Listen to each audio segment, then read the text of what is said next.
Hi viewers, ಕರುನಾಡ ಕೈರುಚಿ ಕ್ರಿಯೇಷನ್ಸ್ಗೆ ಸ್ವಾಗತ. ನಾನಿವತ್ತು ಸಿಹಿ ಕಡುಬು ರೆಸಿಪಿನ ಶೇರ್ ಮಾಡ್ಕೊಳ್ತಾ ಇದ್ದೀನಿ. ಈಸಿಯಾಗಿ ಕ್ವಿಕ್ಕಾಗಿ ಮಾಡ್ಕೋಬೋದು. ಹೊಸಬ್ರು ಸಹ ಈ ಕಡುಬನ್ನು ಈಸಿಯಾಗಿ ಮಾಡಿ ದೇವರ ನೈವೇದ್ಯಕ್ಕೆ ಇಡಬಹುದು. ನಾಗರ ಪಂಚಮಿ, ಗಣೇಶ ಹಬ್ಬಕ್ಕೆ, ಗಣೇಶ ಚತುರ್ಥಿಗಳಲ್ಲೆಲ್ಲ ಈ ಕಡುಬನ್ನು ಹೆಚ್ಚಾಗಿ ಮಾಡ್ತಾರೆ. ಗಣೇಶನಿಗೆ ಪ್ರಿಯವಾದ ಕಡುಬು ಅಂತಲೇ ಹೇಳ್ಬೋದು. ಹೇಗೆ ಮಾಡೋದು ಅಂತ ನೋಡೋಣ.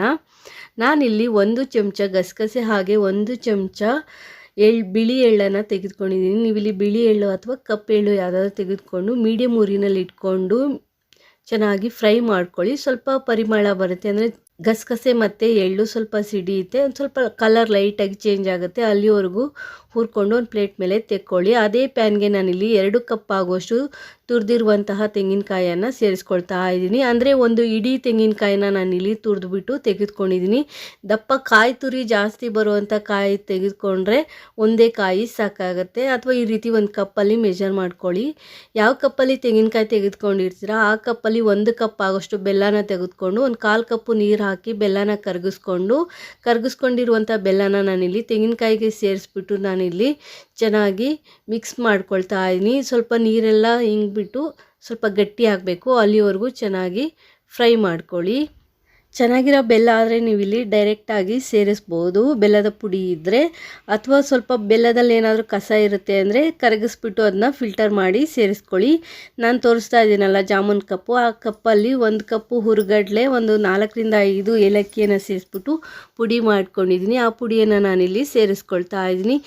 ಈ ರೀತಿ ಹುರುಗಡ್ಲೆ ಪುಡಿ ಹಾಕೋದ್ರಿಂದ ಟೇಸ್ಟು ಚೆನ್ನಾಗಿ ಬರುತ್ತೆ. ಅಥವಾ ನೀವು ಯಾವ ಕಪ್ಪಲ್ಲಿ ತೆಂಗಿನಕಾಯಿ ತೆಗೆದುಕೊಂಡಿದ್ದೀರಾ ಆ ಕಪ್ಪಲ್ಲಿ 1/4 ಕಪ್ ಆಗುವಷ್ಟು ಹುರುಗಡ್ಲೆ ತೆಗೆದುಕೊಂಡು ಒಂದು 4 ರಿಂದ 5 ಏಲಕ್ಕಿಯನ್ನು ಸೇರಿಸ್ಬಿಟ್ಟು ನುಣ್ಣಗೆ ಪುಡಿ ಮಾಡಿ ಸೇರಿಸ್ಕೊಳ್ಳಿ. ನಾನಿಲ್ಲಿ 1 ಚಮಚ ತುಪ್ಪವನ್ನು ಸೇರಿಸ್ಕೊಳ್ತಾ ಇದ್ದೀನಿ. ಗಣೇಶನ ನೈವೇದ್ಯ, ಯಾವುದೇ ದೇವರಿಗೆ ನೈವೇದ್ಯ ಇಡಬೇಕಂದ್ರೆ ಸ್ವಲ್ಪ ಆದರೂ ನಾವು ತುಪ್ಪವನ್ನು ಹಾಕಬೇಕು. ಸೊ ಸಿಹಿ ಅಡುಗೆಗೆ ತುಪ್ಪ ಹಾಕಿದಾಗ ಟೇಸ್ಟ್ ಅನ್ನೋದು ಚೆನ್ನಾಗಿ ಬರುತ್ತೆ. ನಾನಿಲ್ಲಿ 1 ಚಮಚ ತುಪ್ಪ ಹಾಗೆ ಹುರಿದಿಟ್ಕೊಂಡಿರುವಂತಹ ಎಳ್ಳು ಮತ್ತು ಗಸಗಸೆಯನ್ನು ಸೇರಿಸ್ಬಿಟ್ಟು ಚೆನ್ನಾಗಿ ಮಿಕ್ಸ್ ಮಾಡ್ಕೊಳ್ತಾ ಇದ್ದೀನಿ. ಈ ರೀತಿ ಗಟ್ಟಿ ಆಗ್ತಾ ಬರಬೇಕು, ಅಂದರೆ ಉಂಡೆ ಕಟ್ಟು ಅದಕ್ಕೆ ಬರಬೇಕು. ಪಾಕ ಏನು ಬರೋ ಅಂಥದ್ದೇನು ಬೇಡ.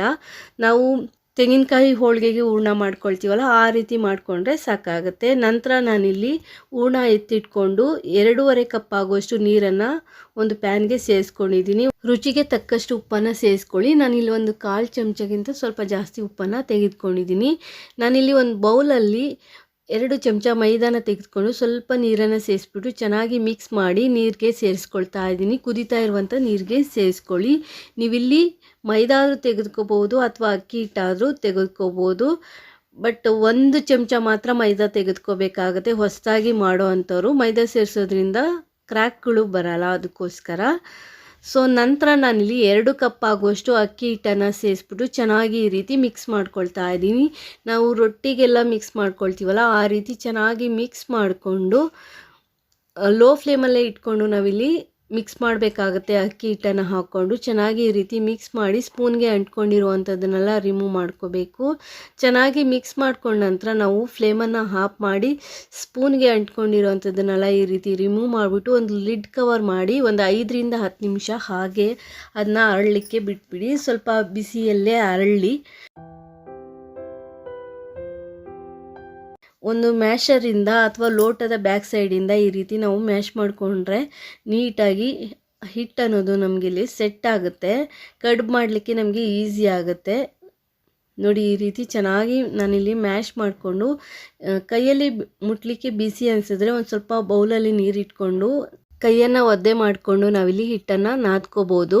ನಾವೊಂದು 5 ನಿಮಿಷಗಳ ಕಾಲ ಈ ರೀತಿ ಹಿಟ್ಟನ್ನು ನಾದ್ಕೋಬೇಕಾಗತ್ತೆ. ನೀಟಾಗಿ ಈ ರೀತಿ ಹಿಟ್ಟನ್ನು ನಾದ್ಕೊಂಡ್ರೆ ನಮಗೆ ಲಟ್ಸ್ಬಿಟ್ಟು ಕಡುಬು ಮಾಡಲಿಕ್ಕೆ ಈಸಿ ಆಗುತ್ತೆ ಅಂತಲೇ ಹೇಳ್ಬೋದು. ಈ ರೀತಿ ಮುಚ್ಚಿ ಇಡಿ, ಡ್ರೈ ಆಗಲಿಕ್ಕೆ ಬಿಡಬೇಡಿ. ಕಣಕ ಯಾವತ್ತೂ ಡ್ರೈ ಆಗಬಾರ್ದು. ನಾನಿಲ್ಲಿ ಹೂರ್ಣನ ಈ ರೀತಿ ಉಂಡೆ ಕಟ್ಟಿ ಇಟ್ಕೊಳ್ತಾ ಇದ್ದೀನಿ. ಒಂದು ಸಲಿಗೆ ಎಷ್ಟು ಕಡುಬನ್ನು ಬೇಯಿಸ್ತೀರಾ ಅಷ್ಟು ಉಂಡೆಗಳನ್ನ ಮಾಡಿಕೊಂಡ್ರೆ ಸಾಕಾಗುತ್ತೆ. ನಂತರ ನಾನಿಲ್ಲಿ ಅಕ್ಕಿ ಹಿಟ್ಟಿನ ಉಂಡೆಯನ್ನು ತೆಗೆದುಕೊಂಡಿದ್ದೀನಿ. ಒಂದು ದಪ್ಪ ನಿಂಬೆಹಣ್ಣು ಸೈಜ್ ಆಗುವಷ್ಟು ಹಿಟ್ಟನ್ನು ತೆಗೆದುಕೊಂಡು ಈ ರೀತಿ ರೋಲ್ ಮಾಡ್ಕೋಬೇಕು. ಸ್ವಲ್ಪ ಎಣ್ಣೆ ಅಥವಾ ತುಪ್ಪನ ಸವರ್ಕೊಂಡು ಈ ರೀತಿ ಲಟ್ಟಿಸ್ಕೊಳ್ಳಿ. ನಾವು ಪೂರಿ ಎಲ್ಲ ಲಟ್ಟಿಸ್ಕೊಳ್ತೀವಲ್ಲ ಆ ರೀತಿ ಲಟ್ಟಿಸ್ಕೋಬೇಕಾಗತ್ತೆ. ತುಂಬ ಪ್ರೆಸ್ ಮಾಡಿ ಲಟ್ಟಿಸ್ಬೇಡಿ, ಲೈಟಾಗಿ ಲಟ್ಟಿಸ್ಕೊಳ್ಳಿ. ಸೊ ಶೇಪ್ ಬರಬೇಕಂತ ಏನಿಲ್ಲ. ನೀವು ಅಲ್ಲಿ ಲಟ್ಟಿಸ್ಕೊಂಡು ನಂತರ ಈ ರೀತಿ ಕರ್ಜಿಕಾಯಿ ಮೋಲ್ಡ್ ಇರುತ್ತೆ, ಅದಕ್ಕೆ ನೀವು ಎಣ್ಣೆ ಅಥವಾ ತುಪ್ಪನ ಸವರ್ಕೊಂಡು ನಂತರ ನಾವು ಹೂರಣ ಏನು ಮಾಡಿರ್ತೀವಿ ತೆಂಗಿನಕಾಯಿ ಹೂರಣನ ಮಧ್ಯದಲ್ಲಿ ಇಟ್ಬಿಟ್ಟು ಈ ರೀತಿ ಪ್ರೆಸ್ ಮಾಡೋದ್ರಿಂದ ನಮಗೆ ಕಡುಬು ಅನ್ನೋದು ರೆಡಿ ಆಗುತ್ತೆ. ಈಸಿಯಾಗಿ ಕಡುಬು ರೆಡಿ ಆಗಿದೆ, ನೋಡ್ತಾ ಇರ್ಬೋದು.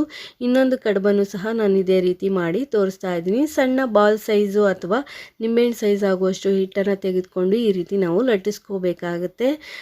ಲಟ್ಟಿಸ್ಲಿಕ್ಕೆ ಬರಲ್ಲ ಅಂದರೆ ಒಂದು 2 ಪೇಪರನ್ನು ಇಟ್ಬಿಟ್ಟು ಇನ್ನೊಂದು ತಟ್ಟೆಯಿಂದ ನಾವು ಪ್ರೆಸ್ ಮಾಡಿದ್ರು ಸಹ ಈ ರೀತಿ ಚಪಾತಿ ಥರ ಆಗುತ್ತೆ. ನಂತರ ಕರ್ಜಿಕಾಯಿ ಮೋಲ್ಡ್ಗೆ ಸ್ವಲ್ಪ ಎಣ್ಣೆಯನ್ನು ಸವರ್ಬಿಟ್ಟು ಚಪಾತಿ ಥರ ಏನು ಮಾಡಿರ್ತೀವಿ ಅಕ್ಕಿ ಹಿಟ್ಟನ್ನು ಅದನ್ನ ಇಟ್ಬಿಟ್ಟು ಅದರೊಳಗಡೆ ಹೂರಣನ ಇಟ್ಬಿಟ್ಟು ಈ ರೀತಿ ಪ್ರೆಸ್ ಮಾಡಿದಾಗ ಕಡುಬು ಅನ್ನೋದು ರೆಡಿ ಆಗುತ್ತೆ. ಕಡುಬನ್ನು ನಾವು ಡ್ರೈ ಆಗಲಿಕ್ಕೆ ಬಿಡಬಾರ್ದು, ಒಂದು ಒದ್ದೆ ಬಟ್ಟೆಯಿಂದ ಮುಚ್ಚಿಡಬೇಕು. ನಾನು ಇಡ್ಲಿ ಪಾತ್ರೆನ ಆಲ್ರೆಡಿ ನೀರು ಹಾಕಿ ಕಾಯಲಿಕ್ಕೆ ಇಟ್ಟಿದ್ದೆ.